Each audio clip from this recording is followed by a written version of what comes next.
Assalamualaikum warahmatullahi wabarakatuh. Perkenalkan nama aku Tata Delvilianti.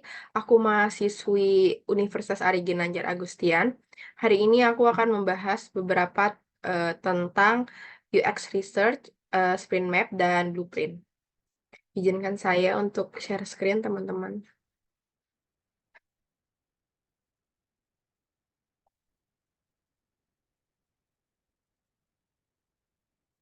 Oke.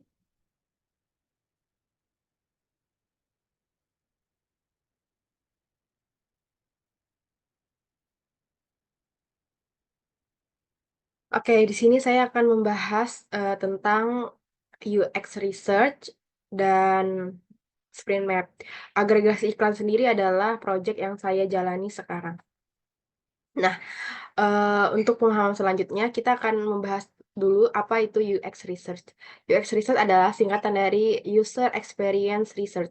Adalah proses untuk memahami kebutuhan, preferensi, perilaku, dan pengalaman pengguna terhadap suatu produk atau layanan. Tujuan utamanya adalah untuk mendapatkan pemahaman yang mendalam tentang pengguna sehingga pengembangan produk dapat merancang solusi yang sesuai dan memuaskan bagi mereka. Nah, UX Research melibatkan berbagai metode penelitian seperti wawancara pengguna, observasi pengguna, pengujian pengguna, survei, dan analisis data. Di antara lain, hasil dari UX research seringkali digunakan oleh desainer produk, pengembangan perangkat lunak, dan profesional dalam bidang teknologi dan desain untuk membimbing proses pengembangan produk, mulai dari tahapan perancangan hingga implementasi. Nah, selanjutnya itu eh, Sprint Map itu adalah alat yang digunakan dalam metodologi desain sprint atau desain sprint.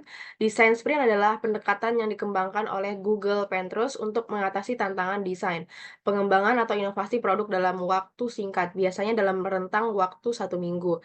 Nah, jadi Sprint Map ini ditemukan atau em, dilakukan oleh pegawai Google 2 orang.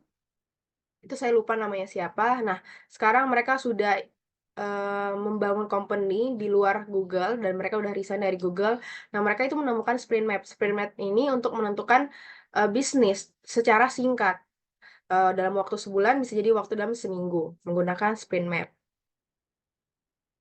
Selanjutnya, kita akan masuk ke em, agregasi iklan, yaitu proyek yang saya lakukan. Apa itu agregasi iklan? Nah, agregasi iklan ini semacam agensi yang menghubungkan antara advisor dan publisher. Nah, dalam konteks periklanan digital, ada banyak platform yang digunakan untuk menampilkan iklan seperti Google Ads, Facebook, Twitter, dan banyak lagi. Setiap platform ini memiliki metrik dan data yang berbeda terkait kinerja iklan seperti jumlah tayangan, klik, konversi, biaya, dan lain-lainnya. Nah, agregasi iklan ini semacam wadah untuk menghubungkan antara advertiser dan publisher.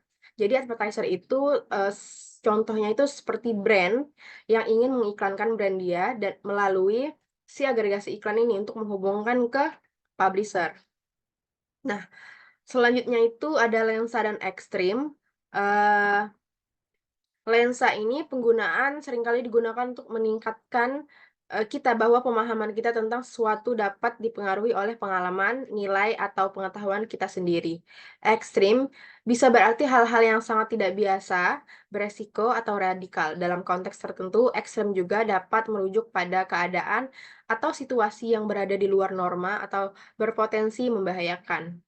Melihat melalui lensa ekstrim bisa berarti pertimbangan atau memahami suatu masalah atau situasi dari sudut pandang yang ekstrim atau tidak biasa. Ini bisa melibatkan mempertimbangkan sudut pandang yang jarang dipikirkan atau mencari solusi yang berada di luar kebiasaan untuk masalah yang kompleks.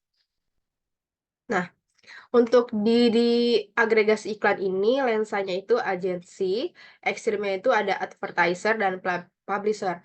Nah, untuk publisher sendiri, kita udah memiliki channel seperti operator ATM, itu ada sekitar 8.000 di seluruh Indonesia, operator ATM ini. Nah, tapi ini masih belum berjalan untuk agregasi iklan, ini kita masih melakukan prototype dan sebagainya. Lanjut, kita akan membahas tentang blueprint. Nah, untuk masuk ke blueprint, saya akan menjelaskan dulu apa itu blueprint. Blueprint adalah diagram yang memvisualisasikan hubungan antara berbagai komponen layanan dan titik kontak dalam perjalanan pelanggan tertentu. Komponen layanannya user atau orang, alat peraga, bukti fisik atau digital, dan proses end group.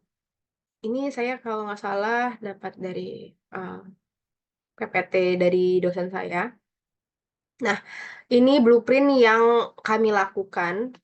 Nah, ini pertama itu ada modul registrasi melalui app, konten, dan modul pembayaran. Pertama itu melakukan pendaftaran. Setelah melakukan pendaftaran, rekap customer oleh teknologi. Terus setelah melakukan pendaftaran, kita pilih jenis iklan. Nah, pilih jenis iklan ini sudah adakah kontennya atau belum?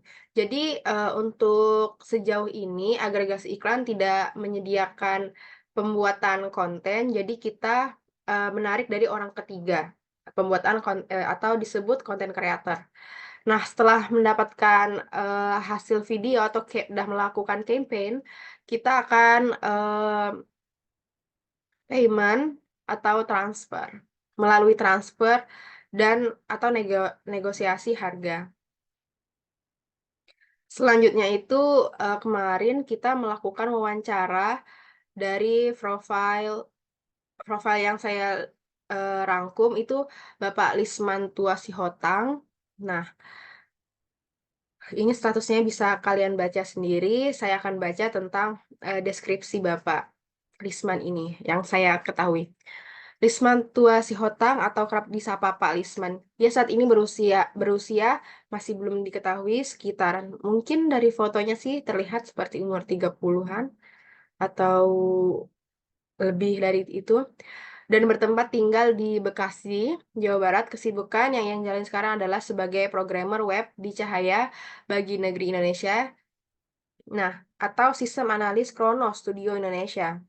Palisman adalah alma mater Bina Sarana Informatika, Cikarang, angkatan 2006, jurusan Manajemen Informatika. Saat ini ia sedang mengerjakan proyek agregator iklan di Kronos Studio Indonesia yang mengatur microservice dari agregator iklan Kronos. Tantangan yang mereka hadapi ialah meramalkan interaksi yang akan dilakukan pengguna dengan aplikasi yang dibuat untuk memudahkan interaksi pengguna dengan aplikasi tersebut.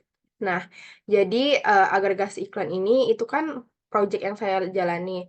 Nah, saya banyak belajar dari Kronos yang sekarang ini mereka menjalankan tentang agregator iklan atau agregasi iklan.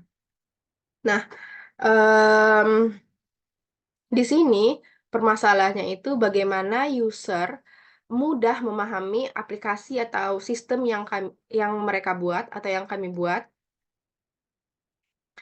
Nah, apakah itu interface-nya bisa dipahami atau tidak? Nah, sebelum itu membahas ke permasalahan, kita akan membahas tentang HMW atau How Might Be. Nah, apa arti dari HMW? HMW adalah mengidentifikasi masalah atau tantangan yang ingin dipecahkan. Setelah masalah tersebut diidentifikasi, langkah berikutnya adalah mengubah menjadi pertanyaan-pertanyaan yang diawali dengan how might we. Pertanyaan ini dirancang untuk mengajukan kemungkinan solusi atau pendekatan untuk mengatasi masalah tersebut. Nah, untuk mendapatkan permasalahan itu kita membuat pertanyaan yang diawali dengan bagaimana jika. Dari agregasi iklan kemarin kita mendapatkan permasalahan yaitu kurang familiar dengan interface atau aplikasi register. Nah, bagaimana jika kita membuat interface yang umum agar user lebih mudah memahami interface karena lebih familiar dengan interface-nya? Untuk secara umum sih di bagian register biasanya tuh email, nama, dan password. Nah, setelah itu pertanyaan selanjutnya, bagaimana jika kita melakukan testing dengan user untuk mendapatkan umpan balik interface yang mudah bagi user? Karena sistem agregasi iklan ini belum berjalan, jadi kita masih belum tahu nih tentang permasalahan yang dialami ini kan hanya perkiraan. Untuk yang dialami oleh user itu masih belum diketahui karena agregasi ini baru baru sampai di tahap prototype. Setelah itu, setelah mendapatkan HMW-nya, di bagian register mungkin dibuat lebih mudah agar user dapat menggunakan sistem ini dengan mudah. Sekian dari presentasi saya. Assalamualaikum warahmatullahi wabarakatuh.